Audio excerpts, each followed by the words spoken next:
जय श्रीराम मित्रांनो. 365 हार्डचा आज आपला 154वा दिवस आहे. सकाळी लवकर थोडी पोजिंग केली. पोजिंग झाली होती, फ्रेश झालो. फ्रेश होऊन आपल्याला घरी यायचं होतं. सकाळी लवकर उठून फक्त रेडी झाली होती. आपलं हेल्मेट घेतलं. हेल्मेट घेऊन निघालो. आपलं थोडा एक स्टॉप घेतला होता. थोडा स्टॉप घेऊन आल्यावरती जिम मध्ये बसलो.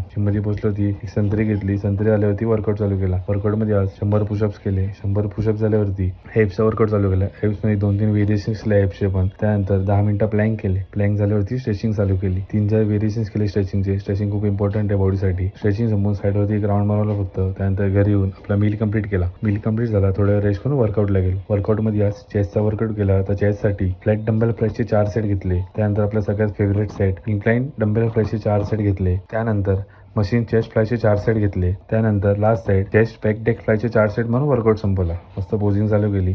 काय मस्त चेस्ट पंप झाली होती आज. खूप चांगली दिसत होती चेस्ट पण. त्यामध्ये ट्रायचं पण खूप चांगला पंप झाला होता चेस्ट मारता. चेस्टचा एक लिमिटेड वर्कआउट करायचा. थोडी चेस्ट चांगली पंप पण होती. खूप जास्ती साईड पण काही फायदा होत नाही कुठल्या मसलचा. जास्त रिझल्ट पण देणार नाही कधी मसल तुम्हाला. मग त्यामुळे सांगतो खूप कमी साईड लिमिटेड साईड मारा, पण चांगलं रेपिटेशन, चांगलं हेवी वेट मारा चेस्टसाठी पण. त्यानंतर घरी येऊन आपला लास्ट मील घेतला. जय श्रीराम.